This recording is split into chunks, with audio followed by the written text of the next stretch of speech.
ಆಂತರಿಕ ಪತ್ರ ಆಯ್ತಪ್ಪ, ದಕ್ಷ ಅಧಿಕಾರಿ.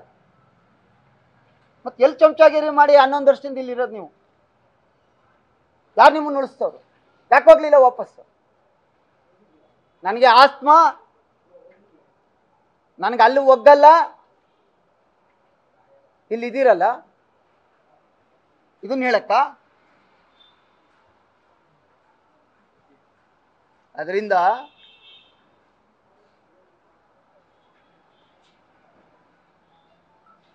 ಆಯ್ತು, ನಿಮ್ಮ ಅಧಿಕಾರಿಗೆ ಆತ್ಮಸ್ಥೈರ್ಯ ಕೊಡಕ್ಕೆ ಹೇಳಿದ್ದೀರಿ. ಸೋಷಿಯಲ್ ಮೀಡಿಯಾದಲ್ಲಿ ಹೆಂಗ್ ಗೊತ್ತು? ರಾಜೀನಾಮೆ ಕೊಟ್ಟು ನಿಂತ್ಕೊಳ್ರಿ ಎಲೆಕ್ಷನ್ಗೆ. ಬೇರೆ ಬೇರೆಯವರೆಲ್ಲ ನಿಂತ್ಕೊಂಡವ್ರಲ್ಲ, ಹಂಗೆ ನಿಂತ್ಕೊಂಡು ರಾಜಕೀಯ ಮಾಡಿ.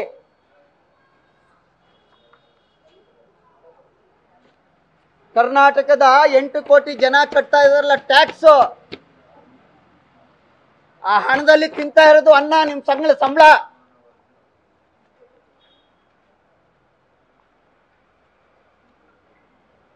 ಜನ ಬೀದಿಗಿದ್ದು ಹೋರಾಟ ಮಾಡಕ್ ಮುಂಚೆ ಡಿಜಿ ಅಂಡ್ ಐಜಿ ಅವರೇ ನಿಮ್ ಇಲಾಖೆನ ಸರಿ ಮಾಡಿ.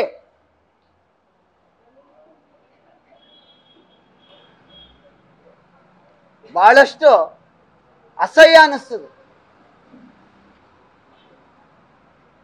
ಎಷ್ಟು ದುರ್ಬಳಕೆ ಆಯ್ತಾ ಇದೆ.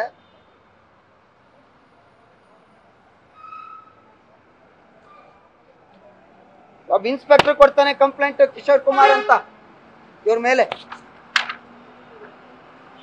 7/1/2023 ರಿಯಲ್ ಎಸ್ಟೇಟ್ ವ್ಯವಹಾರದ್ನ ಕೊಡ್ತೀನಿ ಕಾಪಿ. ಇದೆಲ್ಲವನ್ನ ಇಟ್ಕೊಂಡು ಮಾತಾಡಿದ್ದಾರೆ. ತಪ್ಪು ಅಂದ್ರೆ ನೀವು ತಪ್ಪು ಅಂತ ಹೇಳಿ. ಅದಕ್ಕೆ ಉಪಯೋಗಿಸುವಂತ ಪದ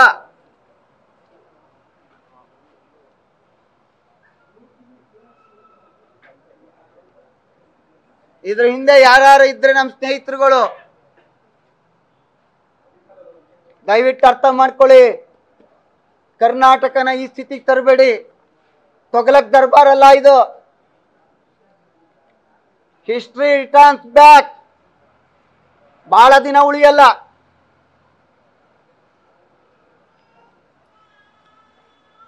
ಇಷ್ಟಕ್ಕೆ ನಿಲ್ಲೋದು ಇಲ್ಲ. ಕಾನೂನು ರೀತಿ ಏನು ಹೋರಾಟ ಮಾಡಬೇಕು ಮಾಡ್ತೀವಿ.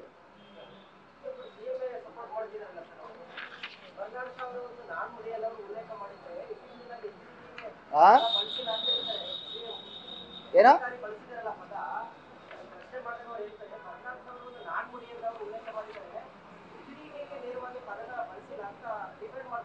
ಹೌದು, ಅವ್ರನ್ನ ಸಿಎಂ ಅವ್ರಿಗೆ ಹೇಳಿ, ಅವ್ರನ್ನ ಅವ್ರ ಹತ್ರದ ಇದಕ್ಕೆ ಲೀಗಲ್ ಒಪಿನಿಯನ್ ಇಟ್ಕೊಳಕ್ ಹೇಳಿ. ಮಾರ್ಗದರ್ಶಕರಾಗಿ ಬಳಸಿದ್ದಾರೆ. ಯಾರ್ರೀ ಯಾವ ಆಕ್ಟ್ ಅಡಿನಲ್ಲಿ ಐತೆ? ಒಬ್ಬ ಸರ್ಕಾರಿ ನೌಕರ, ಒಬ್ಬ ಕೇಂದ್ರದ ಮಂತ್ರಿನ. ಏನಾಗಿದೆ, ಈ ಕೆಲವು ನಮ್ಮ ಸ್ನೇಹಿತರುಗಳು ಇರ್ತಾರಲ್ಲ ಈ ಸೋಷಿಯಲ್ ಮೀಡಿಯಾದಲ್ಲಿ, ಅವ್ರಿಗೆ ಸರ್ಕಾರಿ ಕೆಲವು ನೌಕರರು ಹೀರೋಗಳಾಗ್ಬಿಡ್ತಾರೆ.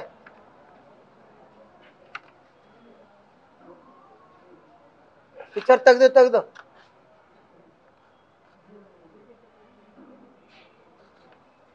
ಅಂತ ಸ್ವಾಭಿಮಾನ ಇದ್ರೆ ರಿಲೀಸ್ ಯೂನಿಫಾರ್ಮ್. ಪಾಲಿಟಿಕ್ಸ್ ಬನ್ನಿ, ರಾಜಕೀಯ ಮಾಡಿ.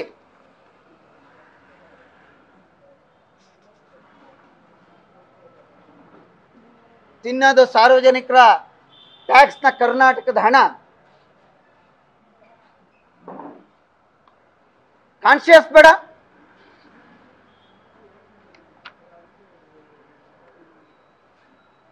ಇಂಥವ್ರನ್ನ ವಹಿಸ್ಕೋತಾರೆ. ಅಲ್ಲಿಗೆ ಅರ್ಥ ಮಾಡ್ಕೊಳ್ಳಿ. ಇವರೇ ಏನು 25 ವರ್ಷ ಇರ್ತಾರೆ. ಅಲ್ಲಿಗೆ ಯಾರೋ ಬರ್ದು ಇವ್ರು ಸೈನ್ ಹಾಕಿರ್ಬೇಕು.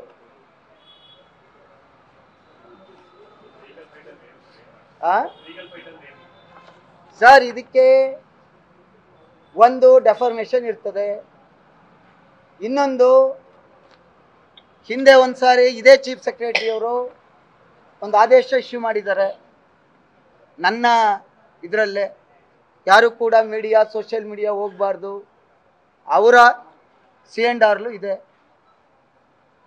ಜೊತೆಗೆ ಇದಿಷ್ಟಕ್ಕೆ ನಿಲ್ಲಲ್ಲ, ಸೆಂಟ್ರಲಲ್ಲಿ ಕಮಿಟಿಗಳಿದ್ದಾವೆ, ಹಕ್ಕುಚ್ಯುತಿ ಇರ್ತದೆ, ಕಂಪ್ಲೇಂಟ್ ಮಾಡ್ತಾರೆ.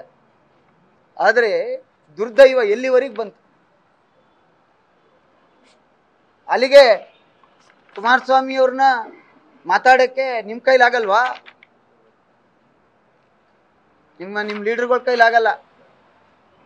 ಸರ್ಕಾರಿ ಸಂಬಳ ಕೊಟ್ಟು ಕುಮಾರಣ್ಣನ ಬೈಯಕ್ಕೆ ನೌಕರರನ್ನ ನೇಮಕ ಮಾಡ್ಕೊಬಿಡಿ. ಅಯ್ಯೋ ಏನ್ ಕರ್ಮ ಬಂತ್ರಿ.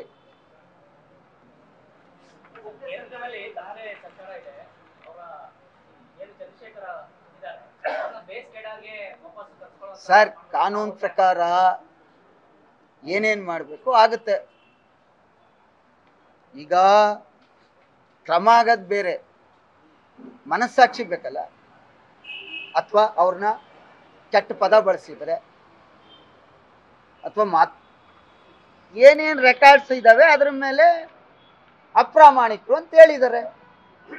ನೀವು ಪ್ರಾಮಾಣಿಕ ಅಂತೇಳಿ ನಿಮ್ಮ ಅಧಿಕಾರ ವ್ಯವಸ್ಥೆನಲ್ಲಿ ಪ್ರೂವ್ ಮಾಡಿ.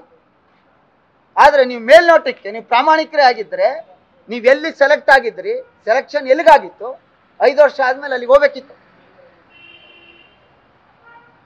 ಅಲ್ಲಿಗೆ ನೀವು ಲಾಬಿ ಮಾಡಿದಿರಲ್ಲ, ನೀವು ಅಪ್ರಾಮಾಣಿಕರು ಅಂತ ಪ್ರೂವ್ ಆಯ್ತಲ್ಲ.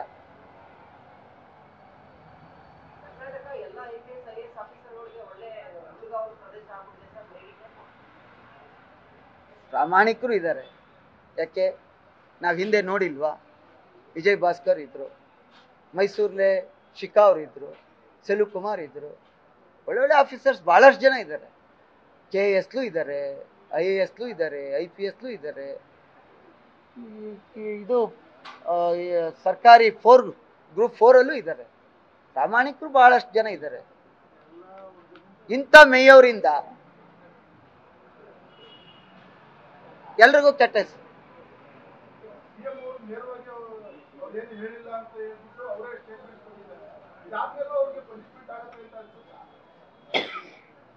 ಯಾರು ಇಷ್ಟೆಲ್ಲ ಆದ್ಮೇಲೆ ಸ್ಟೇಟ್ಮೆಂಟ್ ಯಾರಿಂದ ಬರಬೇಕಿತ್ತು? ನಾನು ಯಾರನ್ನೋ ಒಬ್ರ ಮೇಲೆ ಆರೋಪ ಮಾಡಿ ನಾನು ಮಾತಾಡಿದ್ರೆ, ನಾನು ಮಾಡಿದೆ, ನನ್ನ ಹೆಸರಲ್ಲಿ ಬೇರೆ ಯಾವುದೋ ಅನಾಮಧೇಯ ಪತ್ರ ಬಂದಿದ್ರೆ ಇಷ್ಟೆಲ್ಲ ಚರ್ಚೆ ನಡೆಯುವಾಗ ನೆನ್ನೆ ಕೇಂದ್ರದ ಮಂತ್ರಿ ಪ್ರಹ್ಲಾದ್ ಜೋಶಿ ಅವರು ಮಾತಾಡಿದ್ದಾರೆ. ಇದೆಲ್ಲ ಇದ್ದಾಗ ಅವ್ರು ಸ್ಟೇಟ್ಮೆಂಟ್ ಮಾಡಬೇಕಿತ್ತಲ್ಲ. ನಂದು ಅಥವಾ ನನ್ನ ಹೆಸರಲ್ಲಿ ಬೇರೆಯವ್ರು ಮಾಡಿದ್ದಾರೆ, ಯಾರು ಮಾಡಿದ್ದಾರೆ ಅಂತ ಹೇಳ್ಬೇಕಲ್ಲ. ನ್ಯೂಸ್ ಫಸ್ಟ್, ನಿರ್ಭೀತಿಯಿಂದ ನಿಮ್ಮ ಪರವಾಗಿ.